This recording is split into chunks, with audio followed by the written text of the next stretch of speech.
Horrible beyond conception was the change which had taken place in my best friend, Crawford Tillinghast.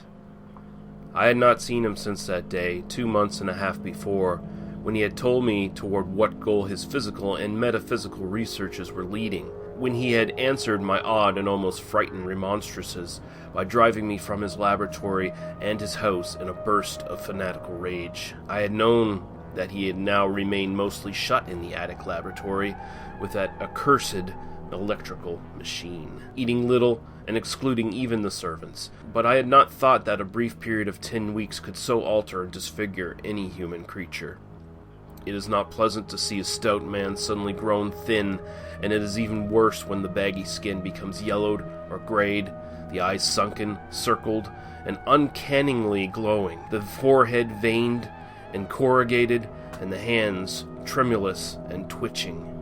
And if added to this, there be a repellent unkeptness, a wild disorder of dress, a bushiness of dark hair, white at the roots, and an unchecked growth of pure white beard on a face once clean-shaven, the cumulative effect is quite shocking. But such was the aspect of Crawford Tillinghast on the night his half-coherent message brought me to his door after my weeks of exile, such a spectre that trembled as it admitted me, candle in hand, and glanced furtively over its shoulder, as if fearful of unseen things in the ancient, lonely house set back from Benevolent Street.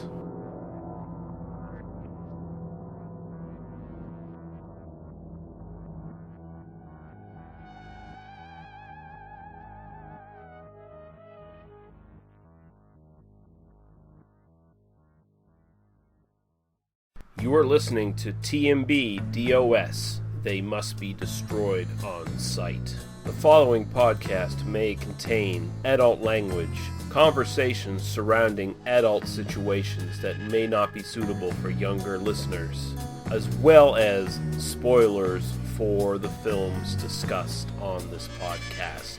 You have been warned. Now, come on in.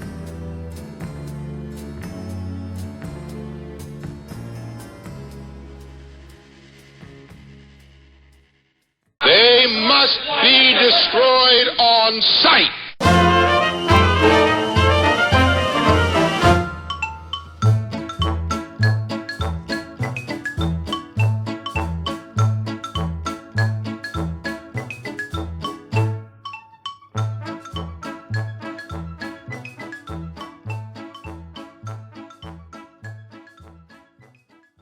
Okay, welcome to episode 103 of They Must Be Destroyed on Sight. I'm your host, Lee.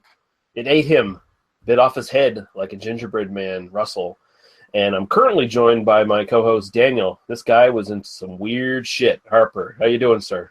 I've got Lafroig in a glass and beer on standby, so I'm doing just fine. I've got beer in a glass and Lafroig on standby, so we're doing pretty well. But it's like we're mirror universe opposites of one another. Well, yeah, I mean, also, you have lots of hair. I have virtually none. It's the Canada-U.S. relationship in a nutshell. Yeah. And we're hoping to be joined by Paul. He supposedly is supposed to join us. Hopefully he'll join in while we're going through the house cleaning here. We're going to be looking at more Lovecraft stuff tonight, some Lovecraft-inspired shenanigans. We're going to be looking at From Beyond from 1986. But before that, I will mention that our friends over at Slaughter Film just recently looked at this film as well. And as much as I love Slaughter Film, fuck you guys, because you covered a bunch of points that I was going to bring up on this podcast, you asshole. But no, still great podcast, and they did From Beyond, and it's well worth checking out, and I'm going to link it in the show notes. Yeah, I'll throw over to you there, Daniel. Anything you've watched in the last little while, if you want to talk about? Sure. I actually did watch the one you guys did last week. Resurrected? The Resurrected. I was having kind of a weird day that day and decided not to jump in on that. I was kind of tired anyway. And I had very little to say about the movie. The effects were good. I liked the practical effects. That was really nice. And I sort of liked the idea of sort of repurposing the Lovecraft thing into a detective story. Right. And I'm always going to have a fondness for these direct-to-video aesthetics circa 1991. But at the same time, it was not, I was like, that's those 3 sentences was all I had to say about the film. Yeah. So I just decided not to jump on that one. Although I'm sure you guys had a good time. I have not had a chance to listen to the episode yet. Yeah. 2 other things I thought I'd mention. I currently have Amazon Prime, so all the 007 movies, all the James Bond movies are available on Amazon Prime, if you remember. And I haven't seen most of them, so I watched Dr. No for the first time. Oh, really? Yeah, and the reason I really wanted to mention it is just because the first hour of that film is very much a like Chandler-esque, Philip Marlowe story. It's just sort of like international intrigue rather than heiresses murdering one another sort of thing. But I mean, you look at that and you look at Connery in that, and he's just like, I mean, he really does feel like a more generic Bogart in a lot of ways to me. He's charming, but he's sort of blandly charming. It's funny when you think about like where these films have come, and I'm not a Bond scholar. In fact, I've decided to watch them in order just as I get around to it, just to have seen them all. But you look at like where the stereotypical Bond, and then you look at the first hour of Dr. No, it's cool. It's not doing really any of that. It's really much more like boring functionary kind of wanders around and has meetings with people practically. Yeah. And then Ursula Andress shows up, and the film dramatically changes into let's just watch Ursula Andress be amazing for 30 minutes, and then there's the henchman layer, and nuclear intrigue, and I had a good time watching the film. I had a good time with the film. It is a good film, but it's not my favorite Connery one by a long shot. You're right, Connery's not that interesting in that film, and I think he doesn't really start picking up until From Russia with Love. I think that's where he starts to hit his stride with it. And From Russia with Love's the much more interesting spy movie. It just has some cooler stuff going on, and you got a really great villain in Robert Shaw instead of a kind of stereotyped white guy playing an Asian villain in Dr. No. Yeah, there's a lot of that too. I mean, the subtle racism was eclipsed by the overt racism in that script though, for me. So, just said let's just not even mention that aspect. I mean, everybody, it's my go-to move is to say, all this shit is fucking racist as hell. But I mean, you can get past it. I mean, those Fu Manchu movies that Christopher Lee did back in the day, right?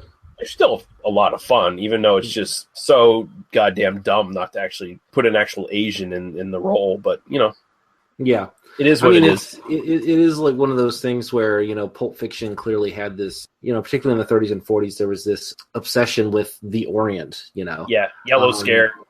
And when you run into that, and then when you start adapting that for more modern, at the time modern audiences, and then you sort of embrace that, to a certain degree, the sort of legacy of history is just with you regardless. Like there's no way to really do that well, which I think is part of the problem with the Iron Fist series, which I have not seen yet. But a lot of the commentary is basically like, well, the characters kind of devolved from this sort of thing in the 70s, which was sort of looking forward at the time, but had its own. And then, like, just the decision to adapt it sort of like bring, like, look, you're just going to have to run into this one way or another. There's just no way to avoid it. Or like the Doctor Strange movie, which I did see, which avoids a lot of it just in terms of its casting and in terms of just sort of the way that it does kind of treat Benedict Cumberbatch as the sort of white interloper kind of entering this, and there are this sort of there's this multi-ethnic casting which sort of like blunts it to some degree. And they changed the idea of the quote unquote ancient one in that, whereas it can be anybody basically, so it doesn't necessarily have to be an Asian mystic kind of thing, Right. One more thing I watched. Yeah. Oh, go ahead. Yeah. No, I do have something to add when I mention what I've watched, is pertaining to the Iron Fist, but I'll let you go. No, I just had one more movie I thought I'd mention just while we were sitting here. I did watch The Founder. This is the Michael Keaton film about the creation of McDonald's. Right. Michael Keaton is really good in this. I mean, I'm a fan of Michael Keaton. I have been since I was a kid. I think he's a really interesting kind of underrated dramatic actor in a lot of ways. He's good in this. I think the script does him no favors. I think it got some Oscar buzz at the time it was released, but also was kind of recognized as not being very good. The issue with the film is it's sort of trying to do wasn't McDonald's this great innovative idea in the 50s thing, and isn't McDonald's this kind of terrible consumerist thing, and in the sort of capitalist exploitation of it, and trying to do the story of this guy, and it can't really decide if Ray Kroc was a true believer who sort of like lost his way, or if he was just a smarmy salesman to begin with. And the fact that it's based on his own memoirs, and the fact that McDonald's clearly had to like get on board with some aspects of this production, because they're using logos and shit. I mean, there's no way McDonald's didn't clear this to some degree. It does feel a little bit like it's this sanitized version, but it's still trying to be this sort of dark, there will be blood kind of narrative, and it doesn't quite work. There's some great performances in it. It's got Nick Offerman from Parks and Rec. He's one of the brothers, and John Carroll Lynch, who was Zodiac. Obviously in Zodiac and in Fargo. Yeah, is the other McDonald brother, and so those three actors just they anything's going to be good when you have a scene with those three people in it.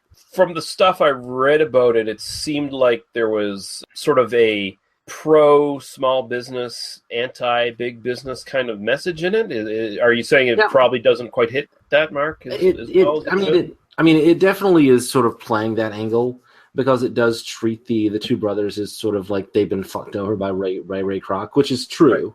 And they were really innovative, and they were really like actually built this whole idea of this speedy system. It does sort of overlook certain aspects of like their history and the fact that they were trying to franchise and that they sort of sold the system to other places, and that's some of the history. I did kind of look up some of the history, and it gets a little bit lost. Yeah, I mean, it basically tells the story of how Ray Kroc like fucked, or is it Roy? I think it's Roy. Can't remember. Anyway, it tells the story of how this dude fucked over the McDonald brothers. Yeah, which is true, but it also seems to sort of ally to certain details, and it's just structured strangely. Like there's basically a montage in the middle of the film, and then at the other end of it, Michael Keaton is being an absolute dick and drinking all the time, and yet the montage sequence is all about like how he's getting more successful, and so you can just kind of end up like, well, what is he? Is he hubristic? I don't know. It's unclear rather than nuanced, I think, is kind of the problem. Like they're aiming for this sort of complex portrait of this man, and yet, and while I think Keaton's giving it his all, I think fundamentally the material just doesn't. There's just not enough material there for the film to work with. It just doesn't quite work on those terms. It feels like it's trying to do a couple different things and serving some different masters, and kind of not really succeeding in that. Yeah, that's on Netflix right now, isn't it? It is. Yeah, that's why I watched it. I should check that out. Sounds interesting. Yeah, I'll probably give it a shot. And it's a little bit over long too. I mean, it's over 2 hours long. And, oh, really? It's like 2:10 or something like that. Oh shit.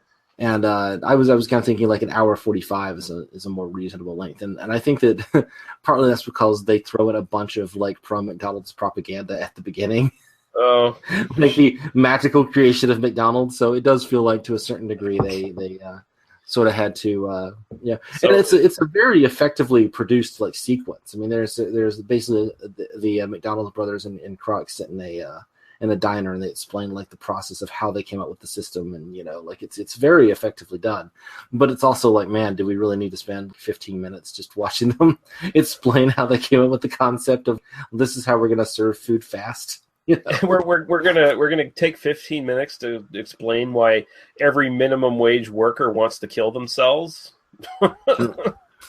Yeah, and the employees of the lowest level people we ever really get in contact with in the film are sort of the like franchisees, like the managers of this thing. Jesus. So it's absolutely avoiding the realities of working for McDonald's, even up to, the film ends in like 1971. So yeah, I'm thinking this might be a Run with Authority episode at some point. That sounds like it should be, yeah. It's but I don't know, like after we did The Big Short, I don't know that we need to like revisit the ravages of capitalism quite so soon. But yeah, and also I kind of think you won't have as much venom as you got from like Wolf of Wall Street and stuff like that. No, it's not that evil, Yeah.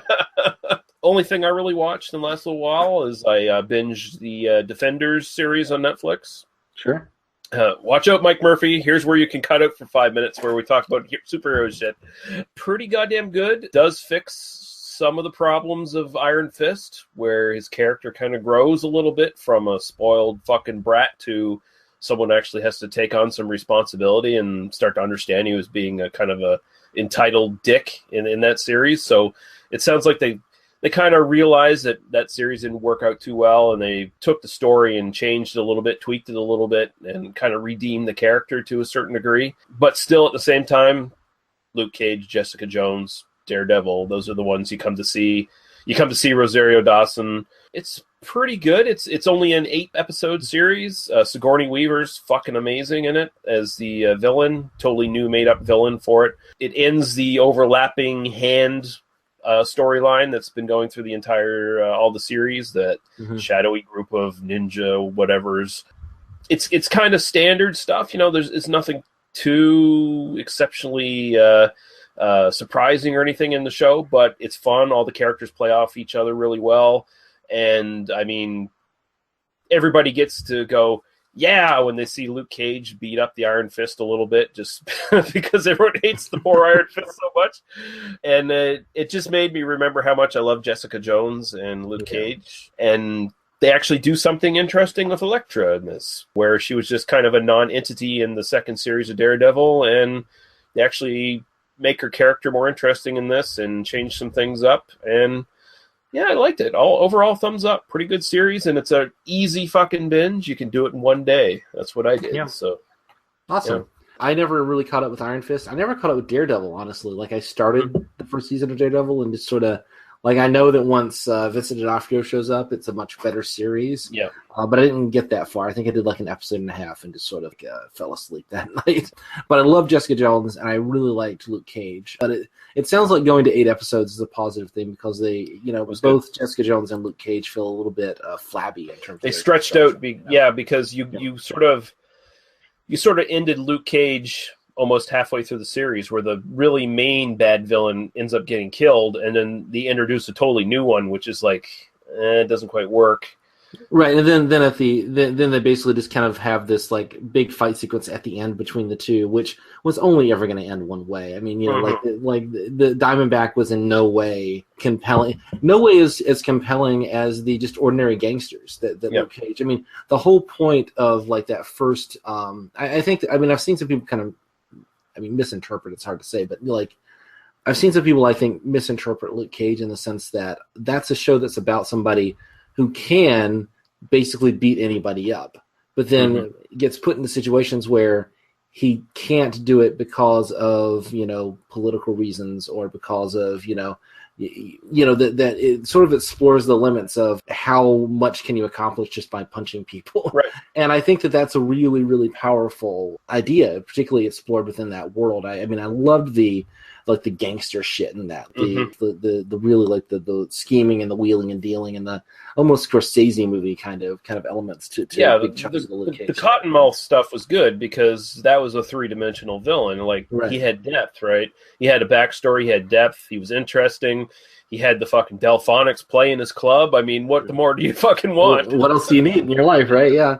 Yeah, no, I'm gonna have to catch up with all of them at some point, but yeah, no, I've been seeing a lot of commentary about the Defenders on my Twitter feed, and it seems to be a little fairly mixed, but better than the discussion of Iron Fist was. So, I don't know anything. Oh, did you hear that? Like, they're bringing Kilgrave back into Jessica Jones? That's what I heard, and I'm all for it. Even if it's just post-traumatic stress things. I hope it's like just flashbacks. I hope they don't like try to pretend like, and then Kilgrave survives somehow. Like, that's the. I feel like that story is over though. Like, I feel like if they're gonna bring it back, it needs to be either flashbacks or it needs to be a ghostly memory or something. It can't be like, he can't be the big bad again because we've done that story already. Yeah, and did it like to perfection. Yeah, because like when you meet up with the Defenders, they're all kind of basically just suffering from. They're trying to get on with their lives after the events of their respective series, and I mean, Jessica Jones is arguably the most damaged out of all of them after the events of her series, and she's the one who actually struggles the most becoming part of the team and like starting to work with people, because she's just totally reserved and walled off from everybody at that point when the series starts. So there's actually some really good character stuff in that series, and I really enjoyed it. I would place it, like second after Jessica Jones, and then like Luke Cage at third, and and Daredevil's probably tied with Luke Cage for me. So sure, no, I get that. All right, there's the superhero talk. It's over with. Mike Murphy, Yeah. welcome back to the podcast. You need to put a time code just for Mike Murphy, and Mike Murphy stopped listening between 1723 and 2208 or whatever. I got one more chat there. Something that it turns out that when you go to Amazon and you look for From Beyond and then rent it for $3 because I didn't want to have to bother finding it elsewhere, you also find other films that have the words From Beyond in them. Yep. And so I also watched Slave Girls from Beyond Infinity. Oh, yeah. Yeah. Which was an adaptation in the loosest possible sense of The Most Dangerous Game. It felt a lot like a 60s or 70s Doctor Who serial with softcore porn, which is great. It was very stupid and somewhat fun. It comes with the Full Moon subscription if you have that. So right. What's checking out? Yeah, people don't realize how much stuff Full Moon actually kind of has the rights to, because before Full Moon, Charles Band had Empire Pictures, and also I think it was Charles Band Empire or something before that even. So their production and distribution history basically stems all the way from, I think, the late 70s right into the 90s and the 2000s. So they've covered a lot of the sort of exploitation and horror and stuff like that you've seen.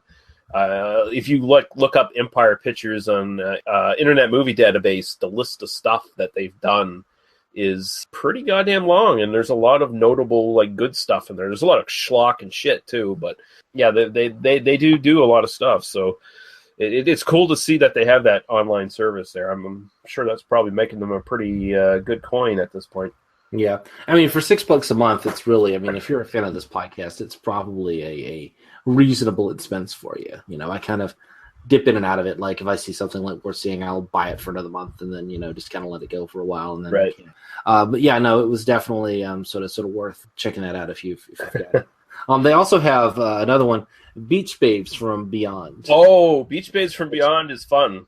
I put that on for a few minutes just before cleaning up and getting ready to do this podcast, and I realized that I saw it in the 90s. And of course, this has Sarah Bellomo and Leanna Quigley in it, both people that we've discussed quite some detail before. It's got Nikki Fritz in it as well. Very prominent softcore actors from that era, and that's probably one we will visit when we get back to Sex Comedies at some point. Yeah, so definitely worth it. I remember that one because I think it got covered on an E! Entertainment thing back in the day, because they, as a marketing gimmick, they had hired all of the relatives of famous actors at that point. Right. Like Joe Estevez and Frank Stallone. And a whole bunch of, so basically they could do a poster which had Estevez, Swayze, which is so literally you just have scenes of two actors sitting in the front seat of a car having meaningless conversation just so you could say they're both in the film, which it was that era of the direct to videos. Age, It's very much in the same vein as Bikini Drive-In, which has basically had all these luminaries of B movies from the past, in there, and then lots of tits. It's just that's the big draw, right? Yeah, that's what it's there for. All right, well, we can move on now and get into our movie. Doesn't look like Paul's going to show up. He's doing father-daughter stuff this weekend, so if he got distracted, then that's more than understandable. So he probably flipped the switch on a resonator and is dealing with the third eye coming out of his forehead. Well, if something's stimulating his pineal gland, and if some of the theories surrounding it are correct, he's probably having some interesting sex right now, so best not to disturb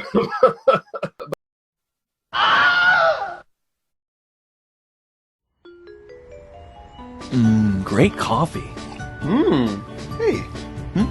Chad, who's that strange, somber man on the cover of that book you're reading? Oh, that's H.P. Lovecraft. Oh, I've heard of him, but I never really got into his stuff. It's kind of strange and hard to read. I used to think that too, but that all changed when I started listening to the H.P. Lovecraft Literary Podcast. What's that? The H.P. Lovecraft Literary Podcast is a weekly podcast. Tell me more. Well, these two really smart and hilarious guys give a synopsis of the story, then they talk about its background, the critical views, and what it says about the author. Well, where can I listen? Let me tell you, Chris, you can go to hppodcraft.com or, heck, just subscribe through iTunes. It's that easy. Oh, Chad, I'm so excited. Now I can listen to this podcast and pretend to almost my snooty friends that I actually read and understand H.P. Lovecraft. Hey, that's what I do. Oh, dear.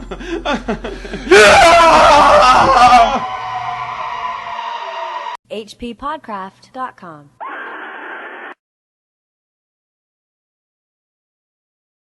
Hello and welcome to Hello, This is the Doom Show. I'm Richard.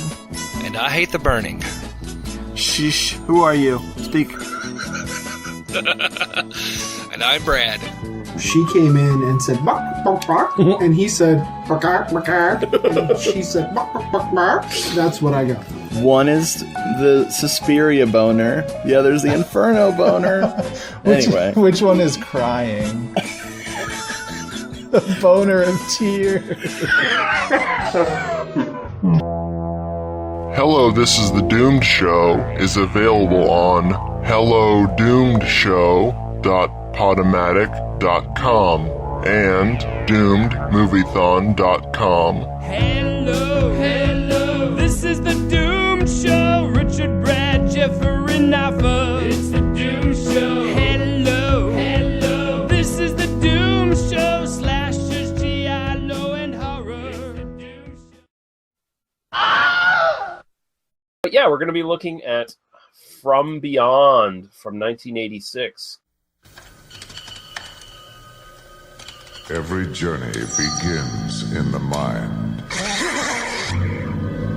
A flight of imagination. A vision of what might lie across the universe. Or within the deepest regions of the subconscious. Dr. Edward Pretorius is about to embark on such a journey. It's out of control. You've got to turn it off. Something's coming.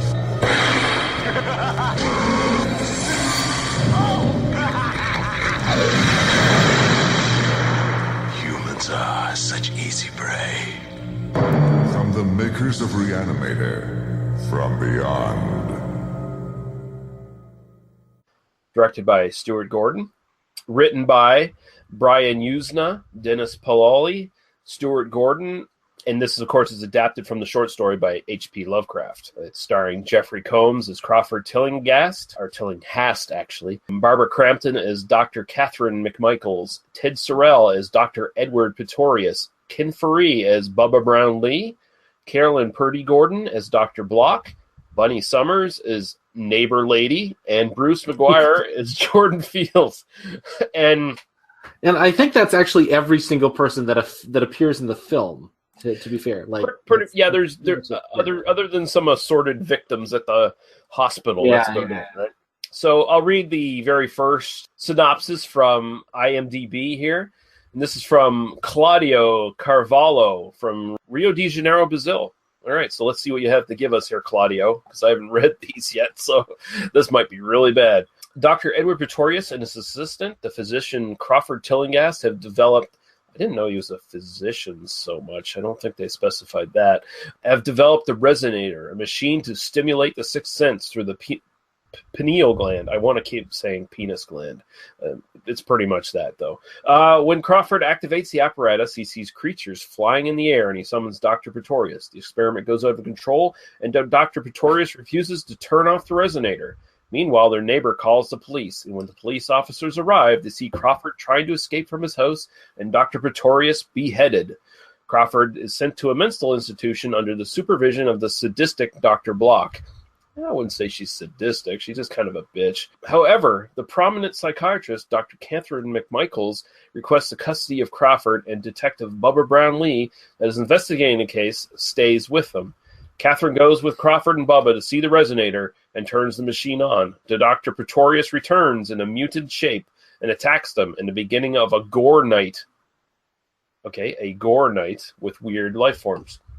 Probably some translation things there from English to Portuguese. Yeah, Portuguese, but pretty accurate, I'd say. Pretty, But yeah, this is based on H.P. Lovecraft's short story. Probably one of his shortest stories ever. Actually, it's only like 7 pages long. And I read that line, and it was just like 2 scrolls. Like that's all. You know? Like it's very, very short.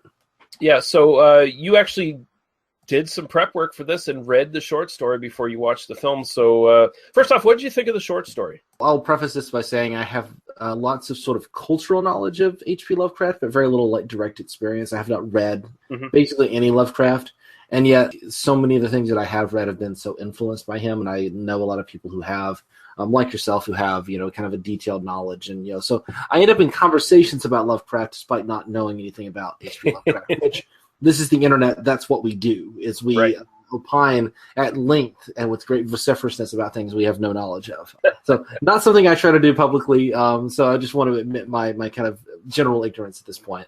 I think I get from the short story, and I read it once just to kind of have read it before getting into the movie. I actually watched the first couple minutes of the movie and went, let me see if the short story is online, how much of this is actually in the story. I enjoyed the story. I think it's Lovecraft is a writer. I mean, he's writing during the modernist period. He's writing. He's kind of earlier than sort of the golden age of science fiction by a couple of years. So, but he's writing in that sort of the pulp tradition, along with like Robert E. Howard and one of those other guys. And he was clearly desperately afraid of relativism and modernism. He's clearly a reactionary and plays in the kind of general racism, which isn't really in this story, at least not in an overt way. Yeah, but it's pretty obviously, let's be terrified of this whole like relativity thing and this whole idea that reality is somewhat unknowable. And that just connects us right back to, it's going to destroy our civilization, our wonderful, Western European and American civilization. It's going to destroy that if we embrace this kind of knowledge. It's very effective at that. I mean, it's amazing how brilliant he is at portraying this just kind of generalized horror and in so few words. This whole idea that like, if we can look beyond it's just going to annihilate all of us. It's just going to annihilate everything that we hold dear. For me, it's like, yes, because the things you hold dear are actually terrifying and awful. And like the real world isn't like that. But it's kind of fascinating, certainly in 2017 to kind of look at that and go, like, this guy was absolutely terrified about the idea that like, length and distance may not be universal truths compared at relativistic speeds. Like, he knew enough. I mean, he's using like non-Euclidean geometry and he's, describing them in that way. He's just terrified of that stuff. And it's fascinating. I mean, it's legitimately just on a like how his brain worked kind of level. And so much of that is in there. I mean, again, the racial stuff isn't in there, but then that connects into, he had these really weird beliefs about, I don't want to say weird, but he had beliefs about like, well, when we get to the film, we'll talk about the use of sexuality. Well, I think. I will say like a lot of that is overtly racialized, at least in terms of the literature of the period. It's not in this film, but it is. I mean, people do make excuses for his racism, and the predominant scholar of Lovecraft, Joshi, his last name is, he kind of denies it to a kind of an alarming degree, which really sucks, because he's brilliant on Lovecraft. Lovecraft was even a bit more racist for his time than his contemporaries to a certain degree, because he was still kind of latching on to ideas of like social Darwinism that were actually pretty much in dispute and were kind of being run out of the popular kind of scientific discussions at that point. Yeah, even in the story was written in 1920. Yeah, and so by that point, the modern synthesis is around that time, and so even like the ideas of like evolution as we now understand it would have been something that they were still kind of being hammered out at this point. Right. At least at the time the story was written, it was published years later. He just comes out of that particular moment. I mean, it's always difficult whenever you look at somebody and say, well, for his time, he wasn't that bad, because like there have always been people who are not racist against black people in these societies. You know why? Because there are black people in these societies, who were the victims of this. And so it is kind of giving him a pass because he's a white guy. He's brilliant, but he's brilliant in some ways because of his reactionary nature, The thing that we find horrifying about his stories is that he's identifying this thing and then expressing it through this sort of abstract language, and yet it comes directly out of this like visceral like fear of the unknown and this fear of the things he finds disgusting and this kind of fear of his civilization being ripped away. And I think he's all the more powerful because of it. Like, you can't differentiate Lovecraft from the racist attitudes in the racist society that built him, in some way. Yeah. Like, he thinks this is really important. Like, he thinks it's really important to say, like, yes, these kinds of ideas are dangerous and these kinds of people are disgusting and et cetera, et cetera.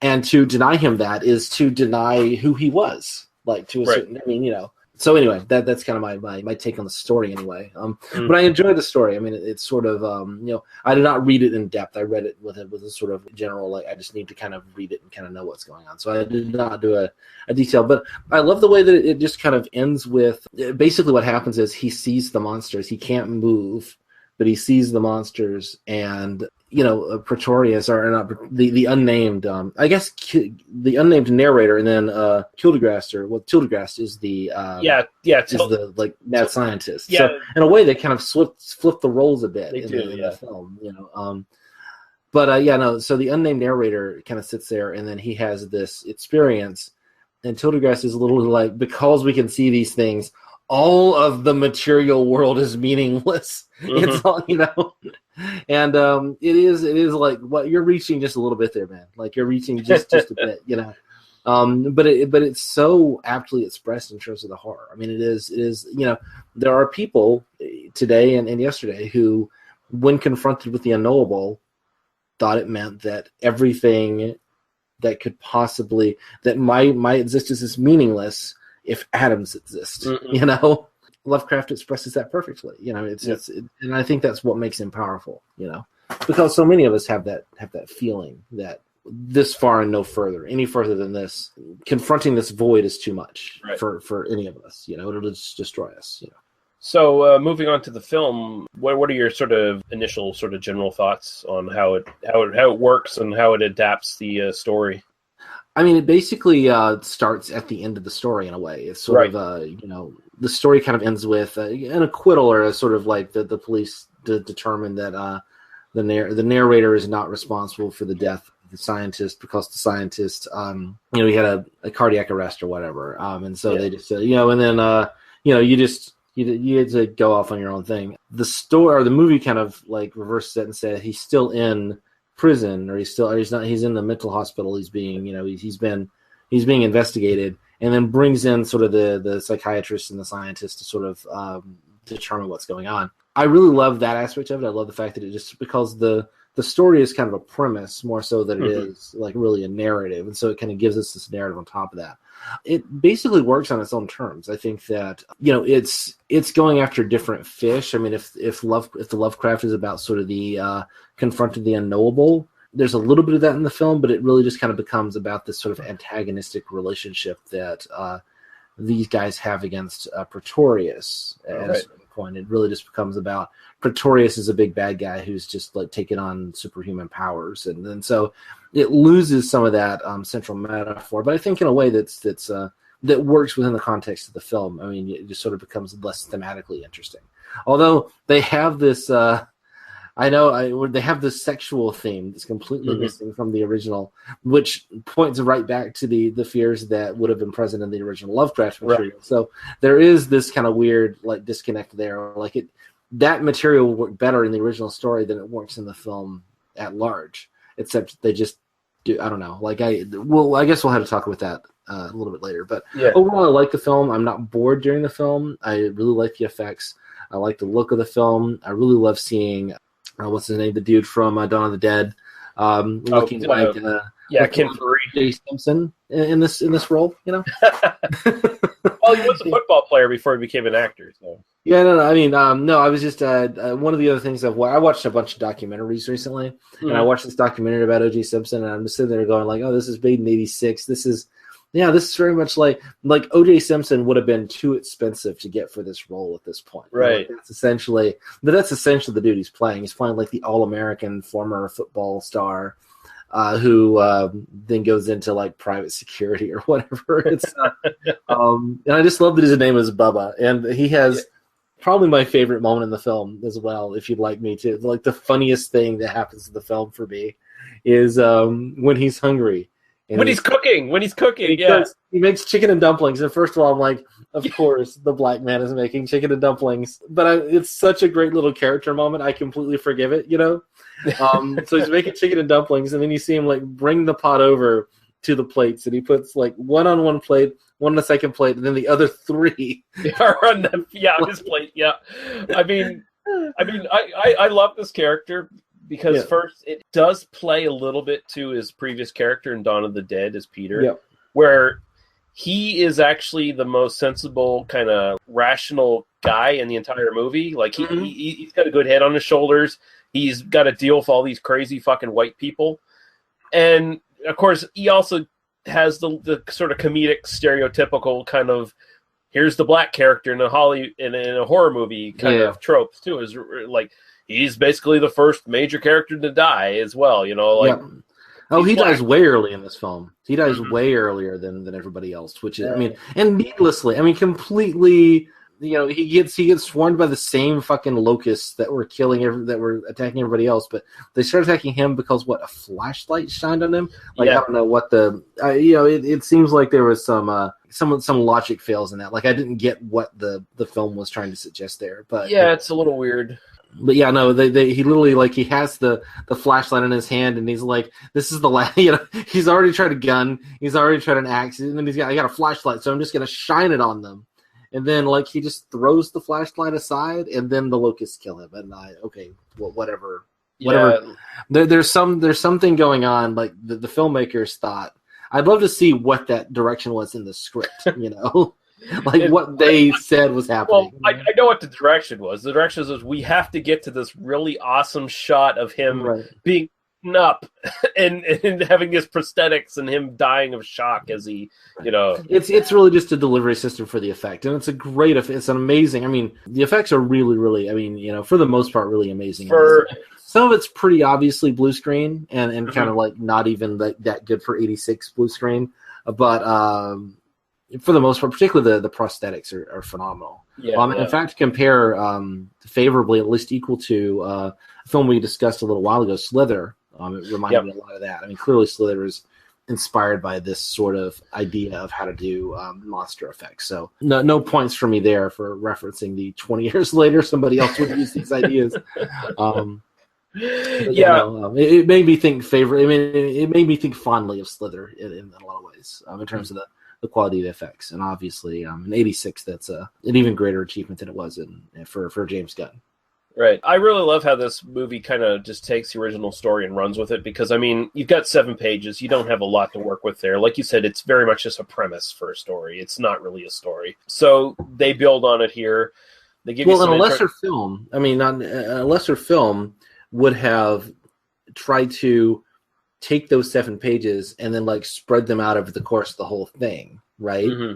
And you would have long shots of the guy walking up to the house, and then he goes in, and then long shots of him having a conversation with the clearly emaciated old man, and it would have which is a perfectly fine way of if you can construct that properly, but then it's so much sort of less dramatically interesting. There's not really a driving momentum in that.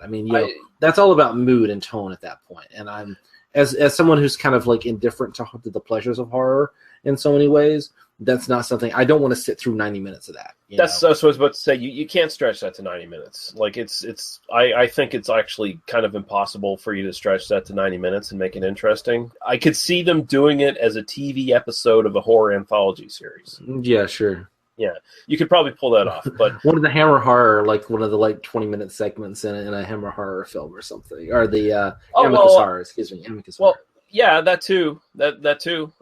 Shout out to James Murphy, City of the Dead podcast. You should listen to it because I'm on it.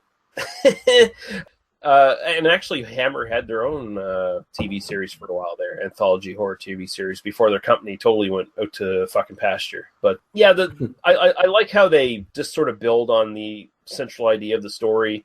They give you some interesting characters, they throw it to the mix, and then they give you the excuse for this really massively slimy, effects-laden geek show with all the creatures and stuff, because Lovecraft, contrary to popular belief, everyone just thinks, okay, Cthulhu and tentacles. And really, that's not a lot of what Lovecraft did when he was talking about his monsters and his gods and entities and his stories. Like, usually he didn't describe them at all. He just went to the usual, too inexplicable for me to describe.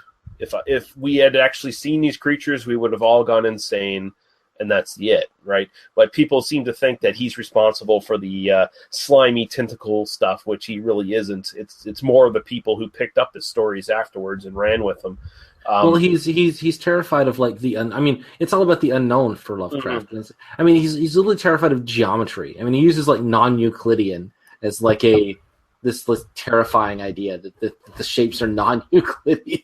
You know? Oh, he's got monsters in some of his stories called, I believe it's night gaunts, and they're these extra-dimensional creatures that they hunt you down once. Like, there's the very gothic idea in his stories as well, where the searcher for knowledge looks in the wrong place and discovers too much knowledge, and they're cursed by that fact because it's going to lead to their death. And the night gaunts, if I'm thinking of the right creature, are one of the results of that, where if you do a certain thing, they become aware of you and they come after you. And their gimmick is that they come out of certain corners in our geometry, in our dimension. They can come out of those and find you. So you have to like find yourself at a spot where you don't have that sort of geometry around you, and to be totally safe, which is kind of fun. I like that he's so scared of the ideas that there's alternate realities that just have no respect for our reality at all, and what we perceive and know as geometry and reality. And yeah, it obviously frightens the fuck out of Lovecraft, those ideas. What you're saying is H.P. Lovecraft really just needed a safe space. He did. He needed a safe space, but he had a literal safe space, a Euclidean space. That's what he needed. But yeah, and of course, this story speaks to that stuff because the movie adaptation, because Lovecraft doesn't describe this stuff, it allows the movie makers to just come up with whatever the fuck they want to come up with. And then you get some really cool shit, honestly. Oh, yeah. Like the actual, just the cover art, like the box art for this. Mm-hmm. I saw in my just kind of like general 5 minutes of Googling, I found like an appreciation, like a review, like a horror film, like some no name like us talking about this film online.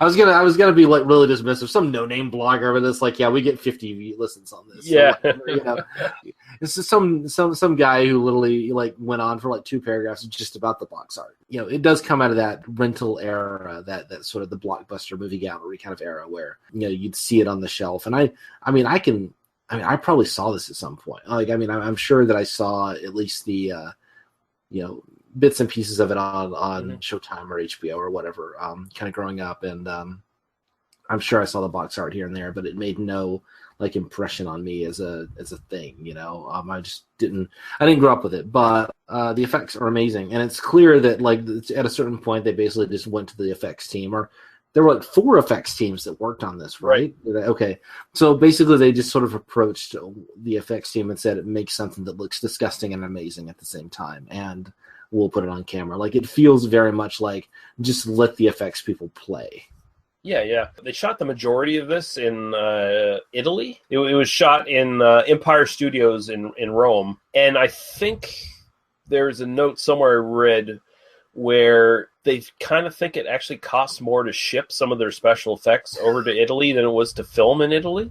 So, and these special effects are great. The different forms Pretorius takes when he comes back, and sort of the idea is that Pretorius had his head eaten and twisted off by this creature from beyond, and he essentially becomes kind of part of a gestalt, kind of integrated with this creature, where his personality is now in the creature, is what I got from it. I don't know if that's what you got from it. Yeah, no, I kind of get that too. And then after Tildegrast is killed, don't we sort of get the impression that maybe he is also kind of joined with the creature as well? That's right, because you have, like, in the final conflict between the two, he manifests himself inside that creature and tries to rip himself out. And when he rips himself out, he's totally normal again. He's not hairless, because there's the scene where this giant fucking lamprey eel thing in the basement like eats half of him and sucks all the hair off his body. But yeah, it becomes powder for a while. Yeah, pretty much powder with penile. I keep saying penile. It's yeah, it's powder with a forehead cock, basically. Yeah, with a forehead cock. Yeah, but yeah, he kind of manifests himself back out with hair and everything on him. So it's this idea of personality is absorbed, and matter is no longer an issue. Like, they can manifest themselves any way they choose. So Pretorius, who is this sexual sadist, who is. Right. We discover by the end of the film, which is something I kind of wish they would have drawn out in the narrative a little bit more, that he was impotent, and that's why he was a sexual sadist. Which is exactly how that works, of course. Yeah, of course. And I knew you'd have something to say about that. I mean, I guess we're going to have to talk about that at some point. So, but please complete your thought. And I mean, I don't know. But I mean, it's so silly. It's kind of hard to even talk about, but it's interesting regardless. So, but the idea, of course, behind it is that he's finally found this form where his desires can be, and his sexual sadism can be expressed in a way that fulfills him to whatever fucking degree, right? Where he can manifest himself, where he can take poor Barbara Crampton in his embrace and elongate his fingers, and then go down and start to finger her. Right. Which, yeah, I can see why this film was cut a lot by the. So the version that I watched, the version that's on Full Moon, seems to be it's the 85-minute version. So that seems to be the full cut. At least from my reading on Wikipedia. I think it is. Yeah. Yeah, it's like the 80. There's an 80-minute version that it seems like was the only one available for a long time. Which my guess is it cut some of the more explicitly BDSM-y stuff. I know exactly what the cuts were. Sure, go ahead. Tell me, because I didn't go into that much detail reading about it. Yeah, so there was, of course, Pretorius was into BDSM. He had his whole sex dungeon thing in his bedroom or whatever, right? And you get to see parts of that. But in the original film, and I do remember this, by the way, because this is a film I've watched since I was a teenager, rented it with friends. It was like a constant re-rental watch kind of thing. The scenes of him on the videottape... He's doing the bondage thing. Yeah, doing the bondage thing. Like, not fucking her, because he apparently couldn't. He was playing with a whip, and yeah. Yeah, he was doing the bondage stuff. So that wasn't in it. There was another scene. So how much of that was cut out? Like, did they show all the video dungeon? Like they showed the dungeon, but the video that you see, because Fourie is standing in front of the TV at first, and you just kind of hear and then he kind of steps away, and then you see the thing, and then it cuts to later, like after we see her face. I studied the scene just to see, because I knew they'd cut around some of this. So I'm just trying to, so they still have the conversation, but they just cut the close-ups to the video, basically? Okay. Yeah, pretty much. Yeah. There was another scene that was longer that was just totally exercised from the entire film and got lost to history. Like, it just destroyed and gone, because when they recreated this film, they only had so many trimmings to recreate it with. There was still stuff that was just totally lost, and we'll get more into that in a little bit. So the scene where Pretorius comes back and he elongates his fingers and he captures Barbara Crampton's character and then goes down, that's cut before he does that. So you don't get the implication that he's fingering her, right? Also, the one big scene that's really cut from this is the eyeball sucking scene, where in the hospital. Yeah, where Tillinghast is become, basically a he's slave. Eating the brains. He's eating the brains from the bucket, yes. And then he sucks the nurse's eyeball, Dr. Block's eyeball. Yeah, that's all gone. And I mean, I look at that and I think that's really tame compared to so much of the other stuff in the film. Because it's all implication, right? Yeah, and that's the big scene that they wagged their finger at Stuart Gordon for. That's the one they hated the most. That's the one they fought him with. I mean, it is like okay, I'm gonna go here. It's almost as if the censors are afraid of what's unseen more than what's seen. It's almost as if people with censorious and reactionary personalities are afraid of the implication because they're afraid of what's going on in their own fucking minds. Yeah. Almost. Go figure. It's almost like that. I can't imagine. I can't imagine how that works. Yeah. For the meta commentary has become the commentary on this film. Yes. Yeah, really. But yeah, I was actually really impressed by that sequence because at that point, Powder is getting into the spooky vision, the pineal gland. I mean, like it's a silly effect, but it's I get it. Like you're working on it's 1980s video effects. It's 1986 video effects. It's fine. Yeah. This looked way more impressive in '86 than it looks today. I'm okay with accepting that. It's fine. But like there's one bucket. In fact, the idea that even they went to the effort of like making one bucket full on green to like indicate this is the one he's going for, and then later he's sitting by that same bucket is more effort than I thought they would put into that. That's pretty impressive. Because normally they just put the little sheen on it and then it doesn't mean anything. It's just, oh, look, he's viewing through this other world.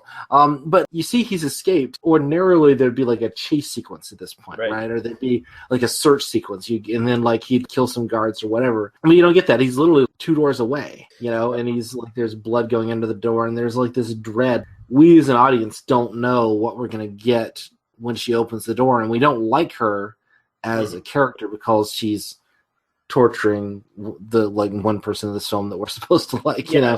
She's by the book and she endorses shock therapy, so that's why she's. But bad. She's not even by the book because she's like, the nurse is but the protocols say like fuck the protocols. Oh yeah, that too. Yeah. So I think it's fair. I mean, I think if I were wanting to have a more detailed conversation, I think there is a parallel between Pretorius's sadism, sexual sadism that he's and Block. I think there is a connection that the film is. It's got a lot of ideas and it's not really executing them properly, right? Which is a problem. But it's definitely trying to connect the sadism between Block and Pretorius and and it also touches on repression as well. I mean, it does sort of play with Tillinghast's meekness and repression and Dr. McMichael's repression and the idea that the resonator essentially enhances their deepest, darkest kind of... And not even necessarily their real desires. It just kind of exploits and enhances and makes them maybe people that are not really... They're not really those people. It just kind of changes them. Because, I mean, it full-on changes Tillinghast. I mean, you got the pineal gland coming, like, right out of his fucking head. I mean, he becomes a total slave to that sensory organ. I mean, that's the reason he's sucking people's brains out of their fucking eyeballs, right? Like, yeah, which is fascinating on a thematic level with the Lovecraft idea that what makes us human is our ability to repress our like kind of base desires, and those base desires are fundamentally without like the veneer of civilization, quote unquote, my air quotes here. We would all just be sucking other people's eyeballs, sort of thing. And I mean, a lot of the theories around that gland, one of the stronger ones scientifically, because there's a lot of batshit ones as well. Yeah, you think? I mean, it goes back to what Descartes. Who thought it was the third eye, basically. Yeah. Right?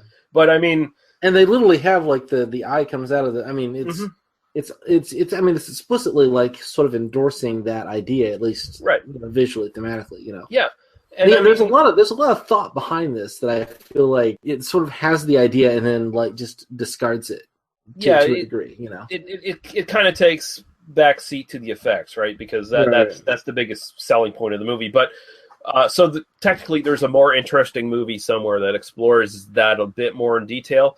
But the idea that one of the more stronger scientific ideas around that gland is that it is a vestigial kind of thing that is just in us, that doesn't really do anything so much anymore. So the idea is that has repressed through evolution in the story. That's repressed through evolution to basically save us from seeing these floating creatures that are all around us that we can't perceive because they're in just a slightly shifted dimension from our reality, right?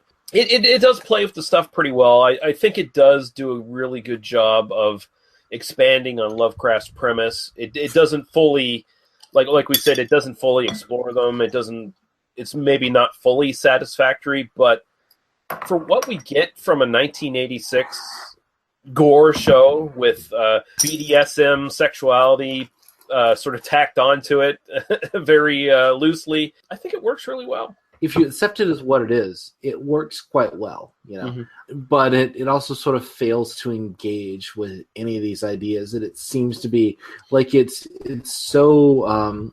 I feel like I would be a fan of horror if it was intellectually consistent. Like if it would, and what I find fascinating about horror is the way that it explores the things that we don't want to talk about. It explores these sort of ideas, and I feel like good horror, can do that. But I feel like so often the genre basically just because of production, because of budget, because of Hollywood, because of just the unwillingness to go there, or whatever, it kind of refuses to really engage with the stuff that it's pretending to engage with. And I feel like my frustrations with the film kind of come out of, very often it feels like there's a sort of a better movie, like a really brilliant movie about to emerge from this chrysalis kind of like idea.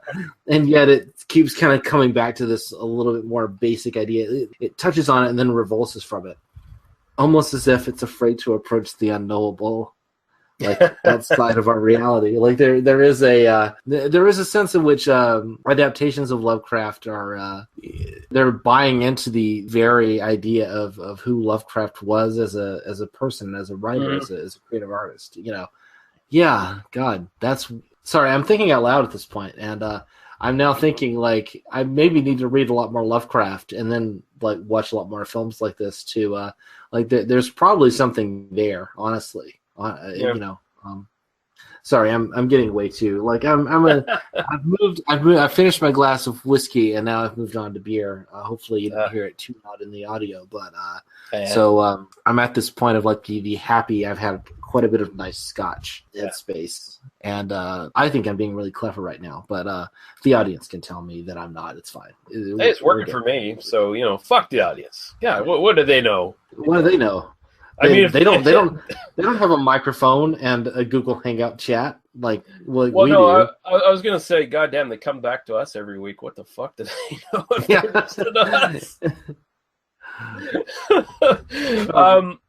Should we talk about BDSM now? And should we talk about BDSM in 1986 now? Yeah, go ahead.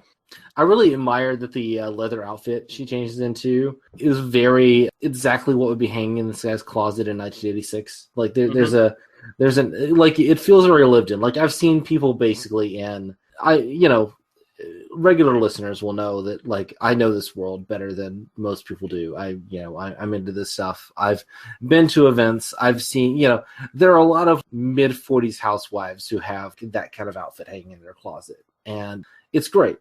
Today you can just, if you have the money, you can just kind of buy this stuff off the shelf. But at that point, like it all had to be kind of like handmade. Yeah, there is a look to a lot of this stuff where it just kind of like it legitimately looks that way. His dungeon, quote unquote, is a little bit overcrowded in the sense of like I don't know how you play on that stuff.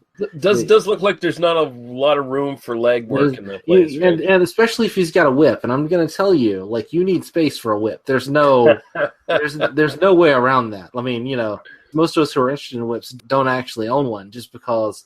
Like, where am I going to have a 12-foot radius to practice? There's just it's impossible. Imagine in your life finding a place where you have a 12-foot radius of like there's nothing around you, where you can also do it privately and not neighbors watching everything you do. Like, I couldn't do it here. Maybe in my basement. Yeah. I mean, basically, and that's what people do is they kind of. And I only use that because he's holding a whip in that moment. And you notice he's not actually using the whip. He's really just like holding it against her. Yeah, holding it back. He's holding it, and like that's kind of the way that like I get it completely. It is like no one in mainstream film ever uses the whip properly. They're giving the suggestion to the normies, basically. Is what exactly. So I get that. The conflation of this sort of BDSM sexuality, this kind of like sexual sadism with, this approaching the unknowable.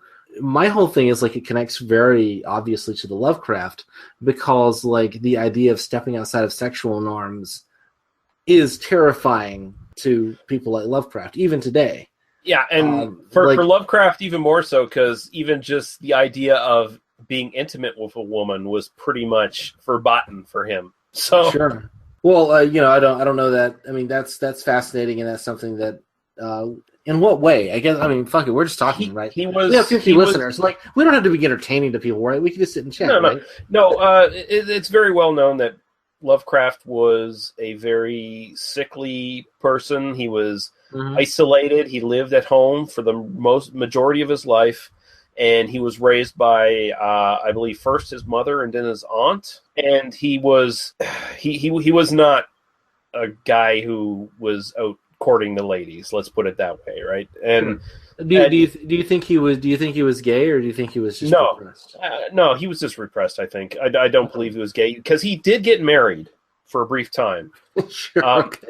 And not gay, but sure. No, but I mean, the most interesting thing about that marriage is that he married a Jew, which, given his, from what I understand, he's not really anti-Semitic, though. I read his Wikipedia page. I read his Wikipedia page. He was a little bit. He hated black people, and he hated like lower races, quote unquote lower races. Yeah, he wasn't a fan of people races he wasn't familiar with, that he didn't mix with in Providence, Rhode Island, like that kind of thing. Sure, yeah. So, basically all of the other races, because there was very few at the time there. But I mean, that's like the waspiest place that ever wasped, basically. Yeah. So I mean, you can understand his repression and stuff like that, and his fear of the unknown. I mean, he was a very sheltered guy for the majority of his life, and his marriage didn't last too long. I believe he moved to New York with her for a while and sort of took on a very dire idea of New York. Maybe not so much as he had before, but because there's one story he did, The Horror of Red Hook, that's set in New York. That's incredibly racist. Like, that's probably his most racist story he's ever written. But it seems like he kind of softened on that a little bit later in his life.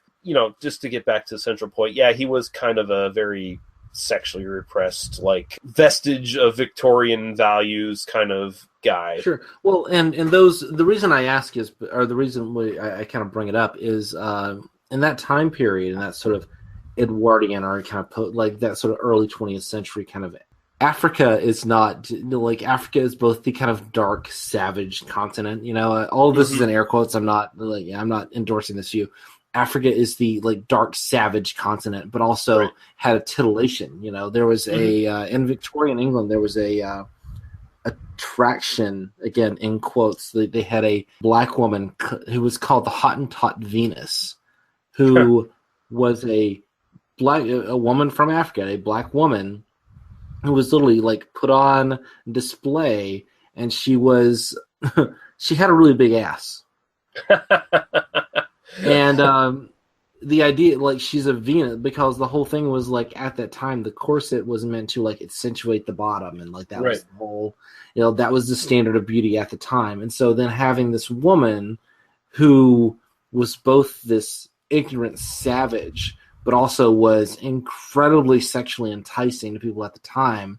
I mean, that's almost the portrait of this era and of Victoriana, as far as I'm concerned. That's the way they considered race. And so any concept of sexuality within this sort of repressed sexuality is always about, I'm terrified of what I might do were I to not have these repressed feelings in me. And that's something that the powerful, like, I'm okay. I understand. I'm sympathetic. But then, when you attempt to repress and ethnically cleanse those who do act on who are okay with it. That's the big problem. That's really where you draw the line. I understand. I'm not going to make you do anything I want to do, but like at the same time, like let's not put a bullet in gay people's heads. Like, let's not do that. That's a bad thing. I'm gonna go out there on a limb and say, wow, what a bold statement to make. My God, what a bold statement. The outright murder, and anyway. So and that's where this leads ultimately. So when you think about BDSM in this context, in the way that sort of the popular, I mean, the conception of it, it's funny, like how visually it works for me. Like, I kind of like in '86, this totally, this feels kind of realistic. in terms of it doesn't feel over the top. In other words, it doesn't feel like it's been manipulated.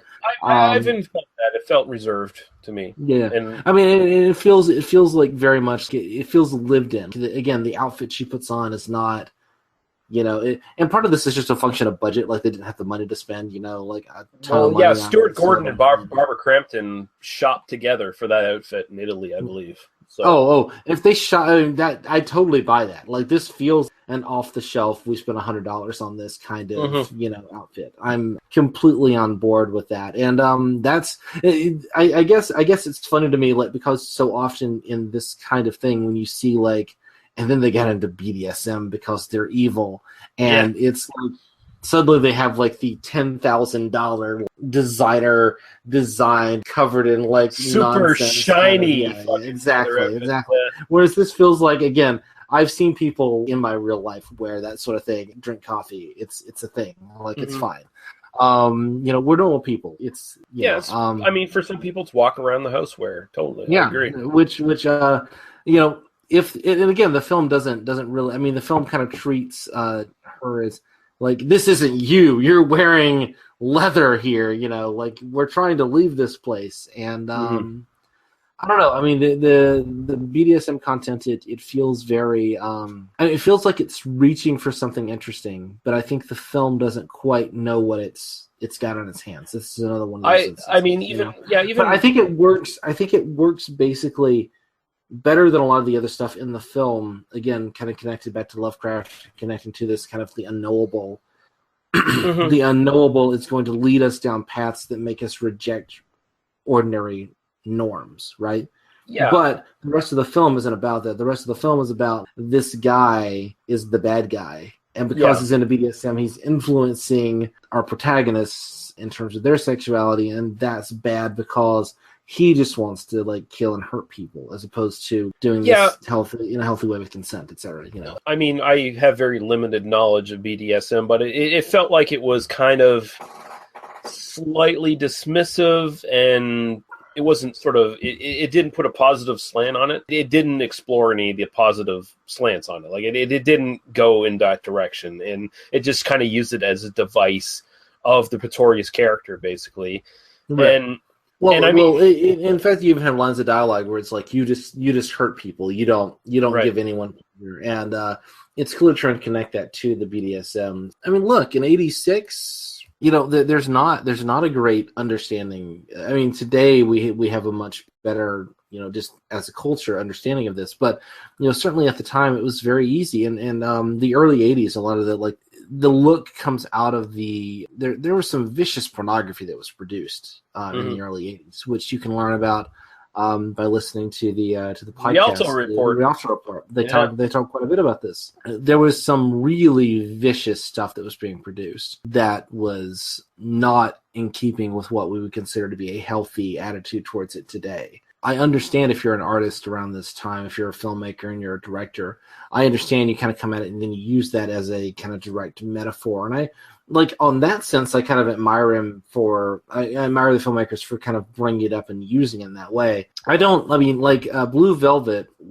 we discussed, and I had much bigger problems with that because it feels like it's reaching towards something realistic and then recoiling against it in this really negative, antagonistic way. Like, that one was so, like, it's obviously so knowledgeable about the psychology that it's able to really get under my skin, but not in the way that I think the filmmakers intended. Whereas this strikes me as something where they're just playing with the images around it and not really dealing with the psychology of it at all, which is difficult and kind of problematic, but it's also, let's say it's '86, so what the fuck am I going to say about it? Yeah, I mean, the overall idea is that the machine possibly being manipulated by Pretorius in his new form is basically turning these people into things they're actually not. Like, he's manipulating them, right?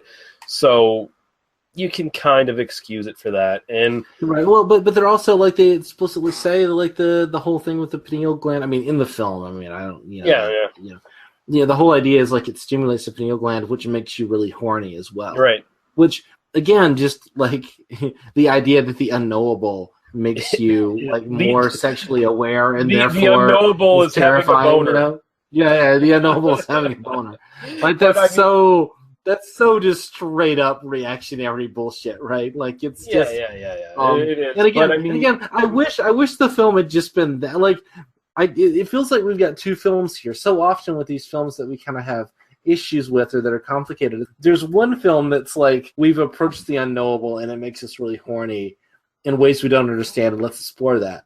And then the other film is let's do a really cool, like, effects-driven horror show. You know, I really want both of these films to exist. I really want to see the good version of the like Lovecraftian BDSM film, but this isn't that. And so, I think it's still a fairly good compromise. It works in the context of what it does, and then and I do like the film overall. I mean, it definitely did not. There was no point at which I face palmed at this. There's no point at which I went, well, this is just stupid and horrifying, and it works for me on the level in which it's intended to work, and cool. I'm glad you enjoyed it. Yeah, I did enjoy it quite a bit. And I mean, at the end of the day, you got Barbara Crampton in BDSM gear, and she looks great in that thong. That's a pretty impressive thong for '86. I'm just saying, that's if you change the camera angles a little bit, you're going to be seeing a little bit more than maybe expected. I wonder how many takes some of those shots took in that thong. And I mean, honestly, there's one time where the effects go to shit in this film for me. It's where Tillinghast is running down the stairs away from Pretorius, and Pretorius takes on that flying creature. You see the point of view of Crawford where the creature's coming at him, and that just kind of looks bad. Like, that looks really bad. Yeah. My issue with that sequence was he leaves the room. He like leaves that upstairs room, and then he goes. It feels like he goes down the steps like 3 or 4 times, despite like there's only like one flight of stairs. So I think it feels like there might be some editing issues with. The stair like the stairs. It goes up 2 or 3 times. It hits a landing and then goes up, and hits a landing and goes up. The issue is that he goes down the first little bit of stairs and stops. Right. And looks back. And then he goes down the second and stops and looks back. And then goes down the third and stops and looks back. So it does slow it down. It slows the sequence down. Yeah, I don't know. I'd have to look back at it. And that was definitely a moment where I'm like, the editing feels distracting. It feels like we're kind of being pushed in this sort of, like, why is he stopping at that point if he's not doing anything, But I mean, I will say that the house is really like, I kind of love the design. Like, this is a film where we spend like 70% of our time in this one location, and that's always going to be we need some really nice production design just to kind of sell us on this as a lived space, and we need to like kind of know where we are at any given time. And I do think watching this film, I know where I am at any given time in the house, which sounds like maybe it's damning with faint praise. There are lots of modern films that don't really sell me on a physical space. No, that's important. I mean, it does sell the dimensions of the house. You definitely know where you are in the house every time you see them in it. Like, you do get that impression. It's very well done. And I do kind of like that. The house is creepy on the outside just because it's unpainted. Like, it's just wood. It's just bare wood. It's not painted any color. It's just like old wood. It's like, it's kind of cool. Like, that looks like a place where a haunting's going to happen, or a weird science experiment's going to fucking happen, and shit's going to go down. But yeah, overall for me, I mean, there's definitely a lot of stuff here that just Lovecraft never would have touched in his stories and never did. But I think this movie expands upon his fears really, really well. And I mean, this is just a personal favorite of mine. I mean, this is one I've watched since I was a teenager, like I said, and to see it in this form, restored somewhat, from what they could find, I love it even more. It gets, like, as far as this sort of stuff goes, it gets the highest recommendation from me, even as a Lovecraft adaptation, even though it's not necessarily true to Lovecraft. But there you go. I came at this knowing nothing about it, quite honestly. I came at it, I read the short story. I've admitted my deficiencies as a Lovecraft critic. and I don't have the knowledge, but I came at it. I read the short story. I watched the film. Really enjoyed it. It is not, again, damn with faint praise, but legitimately, this is not boring. There's no point. I mean, a lot of the films of this genre, this sort of type, are basically like, and now we're just kind of waiting for the effects to happen. Right. And yet here, the effects are brilliant, and like you're kind of mesmerized watching just the technical prowess of the effects. All the stuff around it is also really interesting and good. And I feel like it's if I've sounded a little bit negative on the film, I don't think I have, but if I've sounded, I don't think so. If I've sounded a little bit, critical or trying to kind of say it could be better in this way and this way, it's because it's good enough that I feel like it's touching on stuff that I would love to have seen them do more with, Right. And that's all. That's generally a good thing. Yeah, I mean that's when it kind of like it's marching past stuff, but it's also, this genre is not like, it's not a thoughtful film. Like it's not meant to be that. It's meant to kind of deliver these kind of scares. And again, I would love to see the like big prosthetics heavy version, and then like let's also do the thoughtful version. I want to see like parallel versions of this film. Basically, I think this is ripe for a remake. Yeah, I would agree. I could deal with a remake of this. Yeah. No, like going back to the source material and then dealing with like basically let's go back to the source material and then also deal with the BDSM aspect, and let's do it right, and then what all that means, and also like let's plug in the racism stuff, which this film does not have. This film says nothing about race. No, it has a black guy in it, and we love this guy. We love this actor. He's the best character in the film. This film is not saying anything about race. The only allusion to any sort of race thing in the original story is where the narrator mentions that he's carried a gun since he was mugged, which was a real life instance of Lovecraft, where I think he was mugged by swarthy individuals, if you will. Which could be an Italian for he wasn't big on Italians and stuff either. By the way, well, it is like if you're. I'm trying to talk about this too much on this podcast, but I know a whole lot about racism at this point. And, when you look back 100 years and like realize that the categories of who we're supposed to be racist against are completely different than the ones today. This is not genetically determined. This is completely socially and culturally constructed. And I'm just going to leave it at that for now. But, couple little quick notes on this. Editor Lee Perry saved the trims in anticipation of an extended edition down the road. So he saved them, and they eventually got just dumped into a can called trims. And they just found them by mistake, basically. It's like, we have all this stuff. We can do a new restored version of this, and that's what they did. So like it was all work print stuff, and they found it and they brought it back. Dr. Pretorius, of course, his character is named after Dr. Septimus Pretorius from Bride of Frankenstein. Yep. So there's that connection there. The studio executives were opposed to casting Barbara Crampton at first because they felt she was too young to be her character, but then they make the sort of conceit here that, oh, there's Dr. McMichaels, the girl wonder of the field, the young upstart or whatever. So they got around that. It's not quite as bad as Dr. Christmas Jones. I mean, it doesn't quite go that far. Nothing as bad as Dr. Christmas Jones. Let's just leave it at that.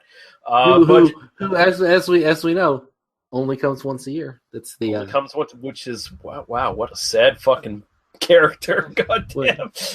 Denise Richards only comes once a year. Yeah, Denise Richards only comes once a year. Holy fuck, is that a fucking... Apparently Castor Van Diem is not a very good lover. That's what I take from No, fucking Starship. She should have went into the space coffin, by the way. I'll just reiterate that. She should have been in the space coffin. Also, Block. Dr. Block is clearly named after Block, who wrote Psycho and... Yeah, and of course that was Stuart Gordon's wife as well. So. The actress. Yeah. Oh, nice. Yeah. She's good. Like, was she a professional actress or? I don't know if she's necessarily a professional actress, but I believe she's been in a couple of Gordon's pictures, so she has done some acting at the very least. She's better than other people in this film. So if she's not a professional actress, that's actually. I would, usually like when it's the director's wife, she has two scenes and like it's fine, I actually think she's fairly good in this. Oh no, she's really good. She is really good. I think she's probably a stage actress because, or for the most part, a stage actress because Stuart Gordon also does a lot of theater stuff too. So like he's big in that. Like they actually did a theatrical version of Reanimator, the film previous to this, that right. Stuart Gordon directed. So Carolyn what else? Gordon, yes, I just found her name. Yes. Yeah. Budget was $4.5 million.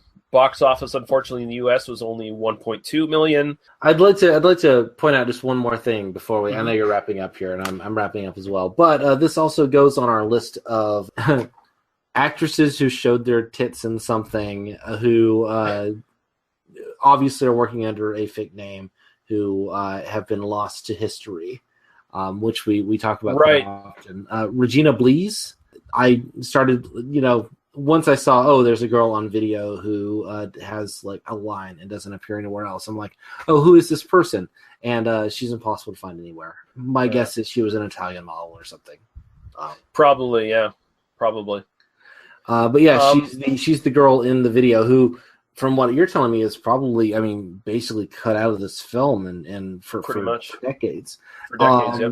Which is, again, just one of those disgusting things about our culture that does that. Because I just love to know who she was. I just love to know, and from what, again, from 10 minutes of trying to look online, I could find nothing about her beyond she's in this film. Yeah, it just goes right back to our Kitten with a Whip. Yeah, exactly. It's the same, and you see this over and over and over and over again. Right. And sorry, just bringing it up one more time. Yeah, whackity schmackity do. All right, the great Patton Oswalt. There you go. But yeah, Daniel, tell people where they can find you on the interwebs. I'm in a couple places on the internet. Probably the best way is to just follow me on Twitter. I'm at Daniel Lee Harper. I've got some writing that's going to happen. It's getting closer, in that I'll just leave it at that for right now. But there's a lot that's happening. You can find me. I do have a Doctor Who podcast, which hasn't been updated in months, and some other stuff at oispaceman.libsyn.com. And hopefully we're going to start that back up soon. But I've been working on a big project, and that's been taking all my time, and that's why I haven't been more productive. But yeah, so check that out. Awesome. And you can find us at tmbdos.podbean.com, where you can find our iTunes, YouTube, and Facebook links. Join our Facebook group, They Must Be Destroyed on Sight, on Facebook, where you can interact with us, leave comments, questions, criticisms, hatred, fake sex bot profiles that are prevalent on Facebook. Send those to us. I get a ton of those on my, there's some pretty girl that wants to be my friend on Facebook. I should know. Don't ever say yes to that. See, I never get hardly any of those. That must be... Do you get them because you have your cell phone connected to Facebook? I do have my cell phone connected to Facebook. I don't know if that's why, but See, I'm kind of thinking that's what it is, because I see a lot of my friends who are just fucking cell phone freaks who just use them all the time. Basically, an appendage of theirs. They're always getting fake sex profiles. I'm not getting it constantly. It's regular. It's right. Every couple of weeks I'll get, one of them. I don't get any, and I'm starting to get a little fucking pissed off by it, actually. They're not that, it's not, they can't even it's not even like a thing where I click on them and this is they're like little bot pointing at it's just a little, it's just a little bot, but I mean, come on, where are all these horny Asian I think it also depends on your friends, because I think if you've because basically what happens is I think the bots will, if someone says friends them, then it'll send a request to all that person's friends, right?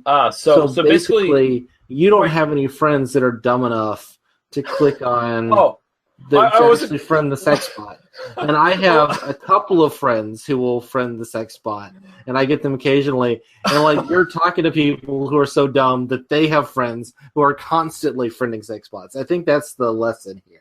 I don't think it has anything to do with the fact that my cell phone number is attached to my Facebook so you came up with a nicer version of that than what I was going to say. You just said my friends were, not dumb enough to do that.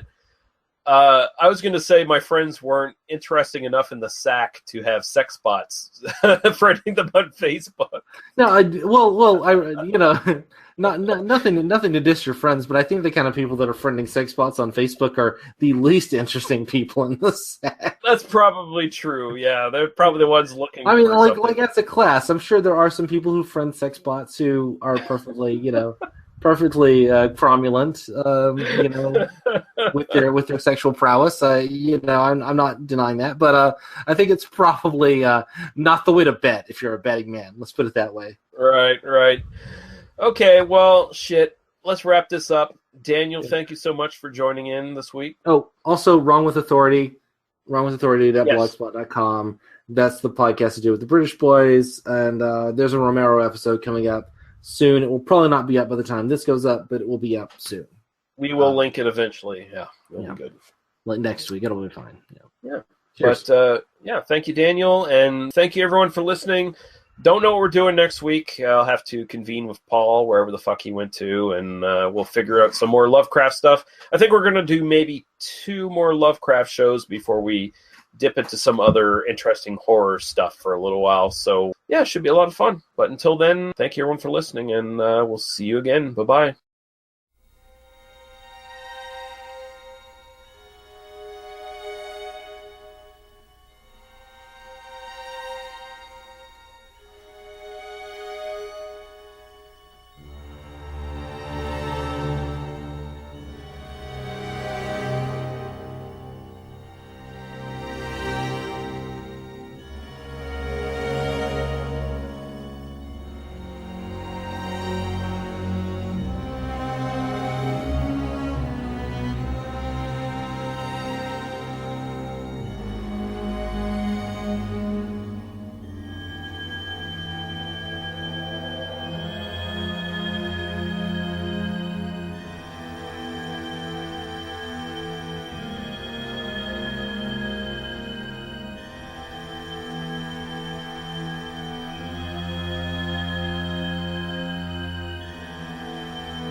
Thank you for listening to They Must Be Destroyed on Sight.